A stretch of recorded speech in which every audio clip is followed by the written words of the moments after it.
Olga is from SplitMetrics, and we're going to be talking here about how to nail, we've already talked about ASO, how important it is. So we're going to talk about how to nail ASO with Apple search ads. So Olga, over to you. I should give you a chance to get set up, of course. So obviously, hopefully you'll be able to go and check your slides are working fine. But if anyone has any questions in the meantime, obviously please feel free to use the Q&A section. But Olga, it's really up to you how you want to continue. Yeah, thanks Oscar for the intro, and good morning everyone. Hope you can hear me and see me well. So I'm going to share some slides, just a sec. So yeah, let's start. So as Oscar said, I'm Olga with SplitMetrics. We specialize in Apple Search Ads Optimization and ASO. And now I'd like to talk about the dependencies between the two and share tips on how to use this paid user acquisition channel to enhance your organic ASO strategy. By the way, did you know that Apple Search Ads has an average conversion rate more than 50%? And the great news is that this high quality user acquisition channel can also be used to identify relevant, high performing keywords and visuals that bring conversions and thus enhance your organic ASO strategy. How? So let's dive into it.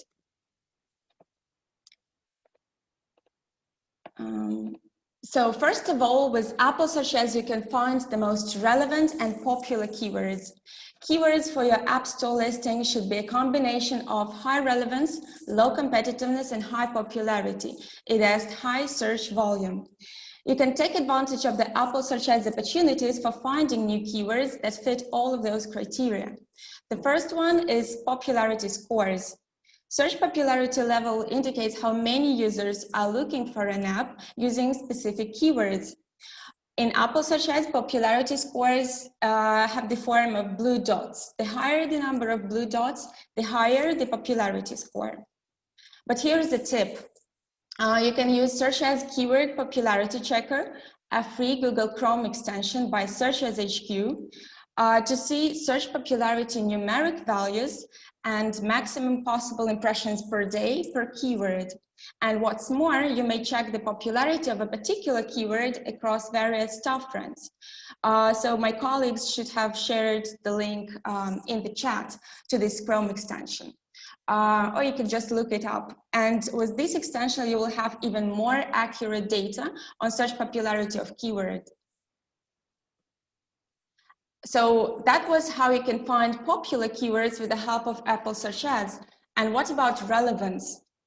I have an answer. You can discover relevant search terms with the help of discovery campaigns. There are search match and broad match options in Apple Search Ads. Search match helps discover keywords that could be missed. For example, search queries for competitor apps, trending searches, or even localized keywords. And broad match is an additional option which can help you find synonyms, long tail keywords, and phrases related to your top performing keywords. To mine keywords, you should create a separate discovery campaign for each storefront and set a comfortable budget to spend on searching new keywords. The bigger the budget, the faster you'll find more relevant keywords, but in general, it's a good idea to apply 20 to 80 rule. It has to allocate 20% of your budget for the discovery campaign. Then create an appropriate account structure. It's important to add keywords from other campaigns as exact match negatives to the discovery. Once you've worked on that, give your campaign a couple of weeks to run. This will guarantee that you collect sufficient data to analyze new search terms that Apple Search Ads matches to your ads. And after that, at step 2, analyze search term performance and identify good search terms, bad search terms, and terms with insufficient data. So in this slide, you can see a general algorithm for finding new keywords with Apple Search Ads. But you may ask me here, so how can I distinguish good search terms from the bad ones? Good search terms are relevant, high-performing keywords that make your traffic grow without hurting its quality. And probably the best way to evaluate the quality of search terms is to look at their cost per acquisition, or CPA. So for example, if your target CPA is $5, then queries with downloads above 0 and CPA less than 5 can be considered good. Tapser rate and conversion rate are also great signals of relevance.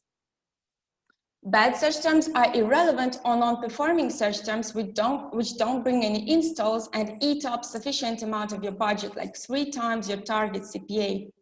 Or those that do bring occasional installs, but the CPA is too high. And what about search terms with insufficient data? Well, if there are no conversions and your spend threshold hasn't been reached yet, you cannot move a search term to a good or bad category. For example, a search term that has spent less than 3 times your target CPA and hasn't brought any downloads yet. Another case is low volume terms, terms that haven't gained 10 impressions yet, so Apple does not disclose them. So unfortunately, there is not much that can be done here. Finally, you should add good search terms to the exact match ad groups. Remember to negate them in your discovery campaign.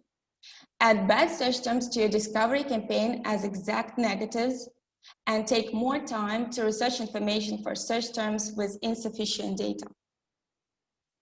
And here I'd like to share a quick pro tip. There are Apple Search Ads optimization tools like Search Ads HQ by SplitMetrics, which can help automate certain tasks and optimize your ad funnel. On this slide, you can see some of the numerous automation capabilities that Search Ads HQ provides. For discovery campaigns, you can use rules for search terms to avoid spending ad budget on irrelevant keywords and automatically negate them.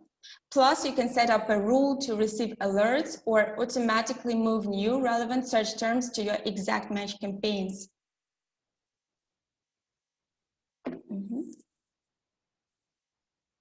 So now we've learned how to find keywords used as search queries by users. But will they bring you conversions? Will they generate revenue?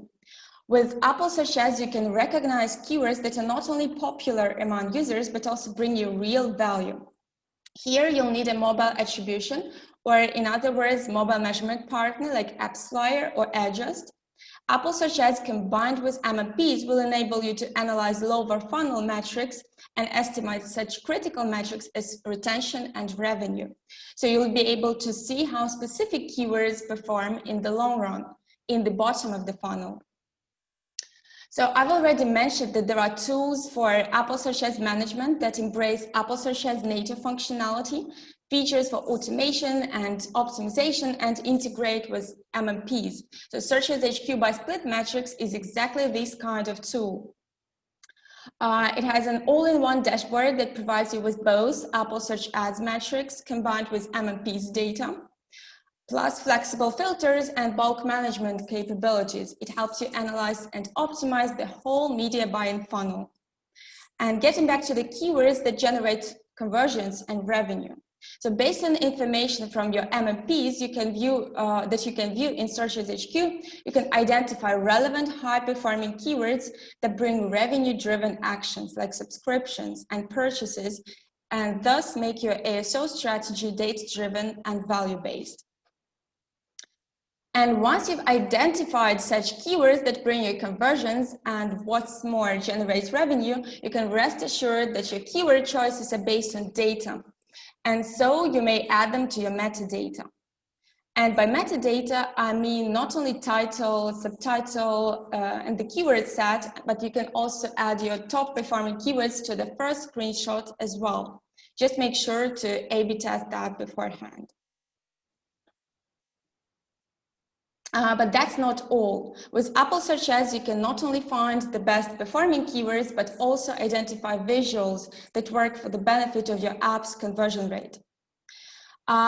In Apple Search Ads, there is a free inbuilt tool called Creative Sets that provides you with an opportunity to run A/B testing experiments and with screenshots and app previews to improve the tap-through rate and the install rate. First, a thing to remember, when customizing creative sets, note that screenshots will save the order in which they were uploaded to App Store Connect. However, you're free to make some tweaks and thus test those screenshots that are usually not displayed in search and are hidden on your product page. So you can see some of the ways that you can use creative sets in Apple Search Ads. First, you can test screenshots below the fold, like screenshots 1 to 4, 3, 4, 6, and so on. You can also test planned features. Imagine that you're going to add a few features to your mobile game. You can create screenshots that would reflect new features or characters, configure custom creative sets, and see whether the conversion rate is higher or lower with ad variations that include these screenshots. Based on this information, you'll find out if users are interested in these features and decide if you should add them. You can also re-engage older users by promoting cool, newly added features or characters in your game via custom creative sets. Search strategy, you can display core features and align them to keyword themes, like empire building aspect versus war and battle aspect within one game. So as you already know, users see only the first 3 screenshots on of your app in search results and on your product page as well. And with creative sets, you can reflect all of your core features on custom screenshot sets and leave none of them unnoticed. You can also adjust your app to each target audience, like mobile game screenshots with a male character for women, with female character for men, and vice versa. So that's how you may use creative sets in Apple Search Ads for the benefit of your organic ASO strategy. However, be careful. There are a number of limitations that come to the surface if you compare this tool to a fully fledged mobile A/B testing platform like SplitMetrics. First, in contrast to SplitMetrics, with creative sets, you cannot test the whole App Store product page, like icon, title, and other important elements.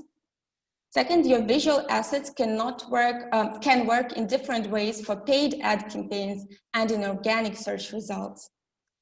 Third, you cannot apply the results you gained by testing creative sets in Apple Search Ads environment to your product page and ads on Google Play, as user behavior in 2 stores can be different. Also, you cannot run an unlimited number of tests simultaneously, as the number of creative sets is limited. And while SplitMetrics and other A/B testing tools are widely used for mobile app idea validation, you cannot utilize creative sets for that purpose. To finish up, I'd like to highlight some other ways you can use Apple Search Ads. There are a lot of ways and strategies to try, and these are just a few. First, brand protection and a legal way to run ads on your competitors' brand keywords, the so-called brand offense. Second, finding new app ideas. App promotion at the pre-launch stage or pre-order. Using Apple Search Ads right after launch to increase the app visibility on the App Store. And re-engagement strategy.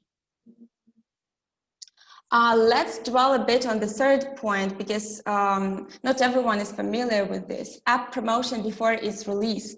So intrigued? There is a pre-order option on the App Store, which is also available on Google Play and called pre-registration there. The idea is that if you enable this option, users will see your app among search results and on other pages before it's live, and will be able to pre-order it. They will just click the Get button, and on the day of launch, they'll receive a notification letting them know that your app is available.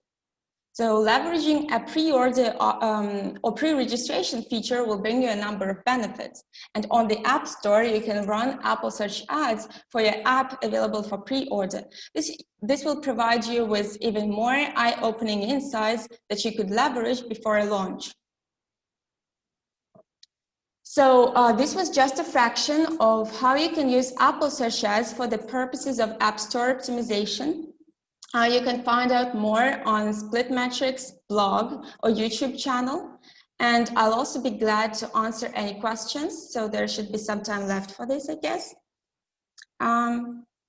And with me here for the Q&A part, I also have my colleague, Natalie Ostapovich, A/B testing expert. So yeah, she should jump in if you have any questions around testing visuals. Great stuff. Thank you very much. And hi guys. So yeah, I just want to try and get my head around it. So I think the SplitMetrics side is the A/B testing side of things is really fascinating. I think the use of these tools to be able to really hone in your keywords are likely, are needing to be. Again, fascinating. By the way, I think I've got the right link, but it'd be useful if somebody could check. For the Chrome extension, I put that into the text chat, so hopefully that's useful. So how much awareness do you think people have out there in terms of knowing how to find the right terms and how to be able to integrate that with their use of their paid acquisition? Is that something you think people understand deeply, or is it you think it's fairly new? Sorry, I just to make sure that I understand the question. Could you please repeat that? Sure. I was just saying, how well do you think people understand the importance of targeting their ASO and integrating that with their use of paid user acquisition? Is that something you think people understand, or is it new? Well, I think it is quite new for some people, and not everyone. Apple Search Ads is still quite like a young paid acquisition channel, right? So not everyone is using it, and that's why I chose this topic for this talk. And we've also done a webinar on this same topic recently, because we just want to promote this idea that you can use this great user acquisition channel that has this high conversion rate and brings you high quality users, because they have high intent when they're searching for some terms on the App Store. And it's great that you can also use this as a source of data on the relevance of keywords, on the popularity of keywords, and use this for ASO purposes. So we think this is a great topic and kind of trying to promote that. Yeah, and I think it's interesting, particularly to be able to have a Chrome tool where you can actually just start playing around and seeing what words are working, which ones are not likely to work. That popularity, I think, is kind of a key measure. And I actually wonder whether, frankly, I'm thinking about using it myself, regardless of Apple or not, just to see if I'm using the right terms in the store pages that we're creating for our own games.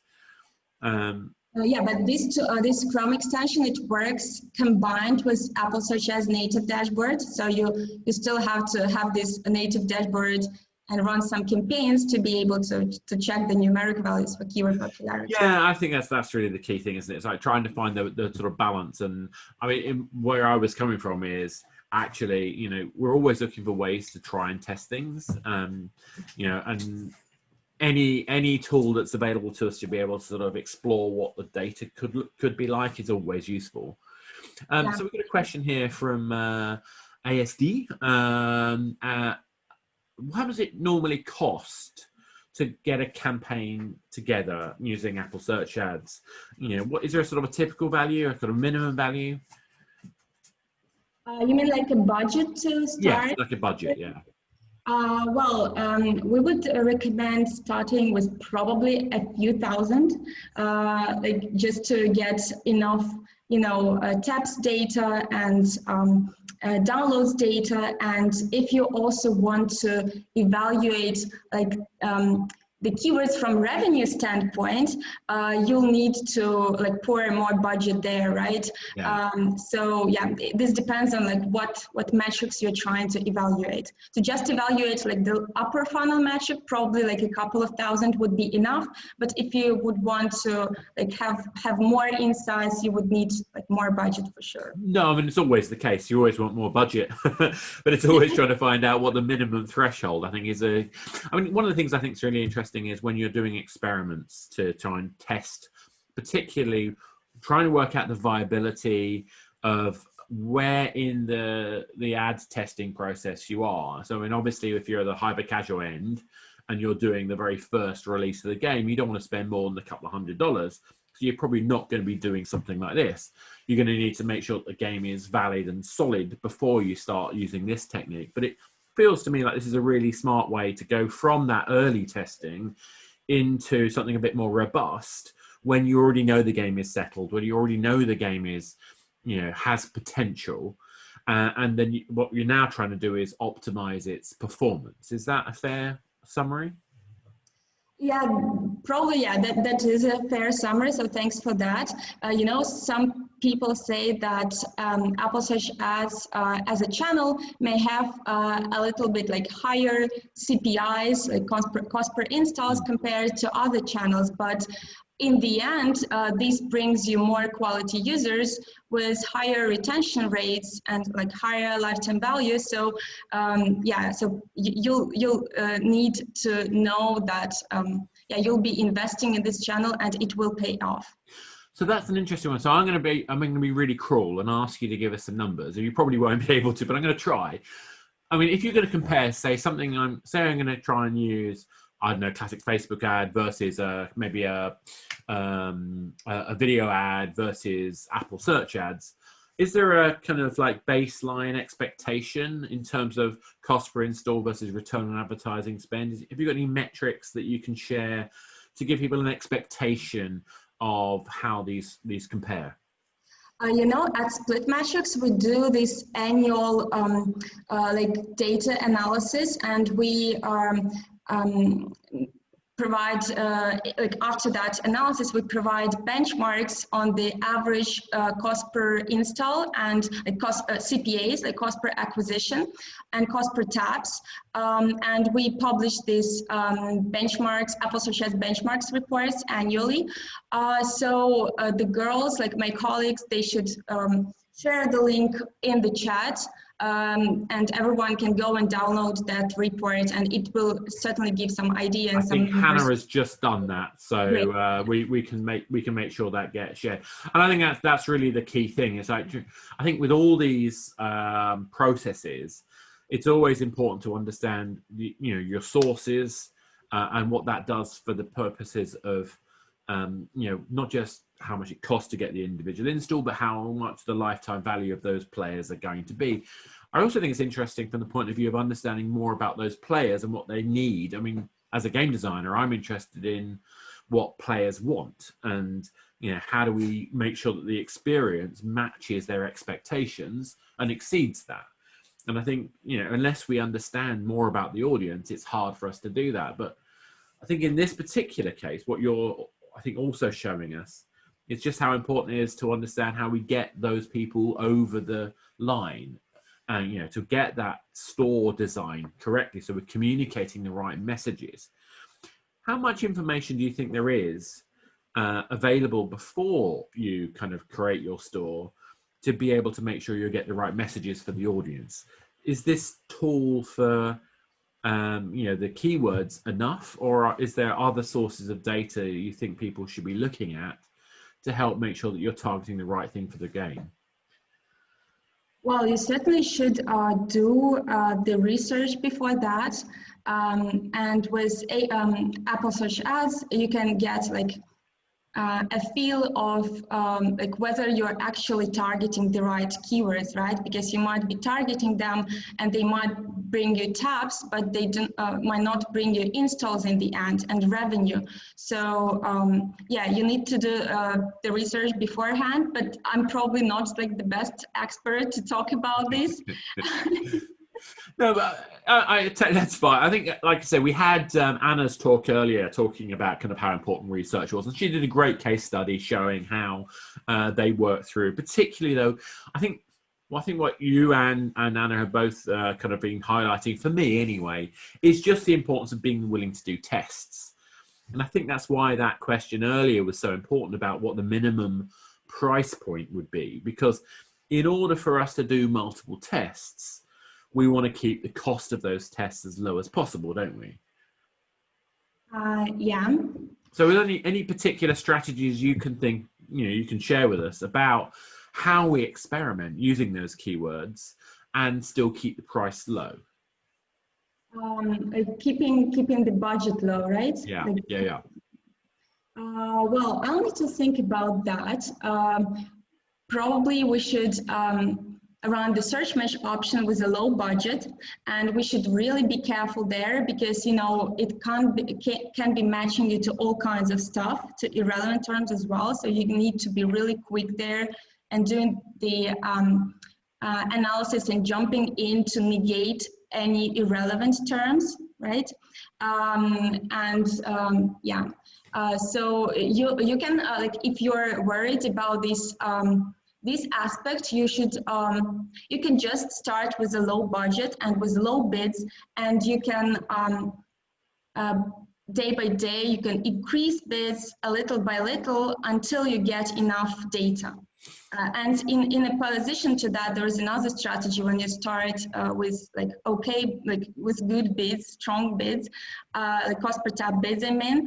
And by this way, you will get enough game data to analyze and to work with more quickly for sure. But you might have wasted some money on some irrelevant keywords, right? So yeah, there are. Oh, it's never a waste. It's just learning. It's the cost of learning.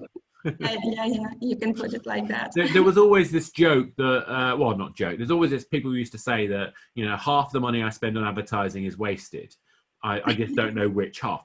I've never bought into that. I've always thought that the key point is if you're using data effectively, if you're using your kind of, research properly, then it's not wasted money because it's all about learning. And I think as long as we're taking that mindset as a team to continuously learn and continuously improve and systematically choose the right things to change, I think that it drives us to much more successful outcomes in general. Would you agree? Yeah, sure. Greatly put. Okay, Olga, and thank you very much, guys, for your talk. That was great stuff.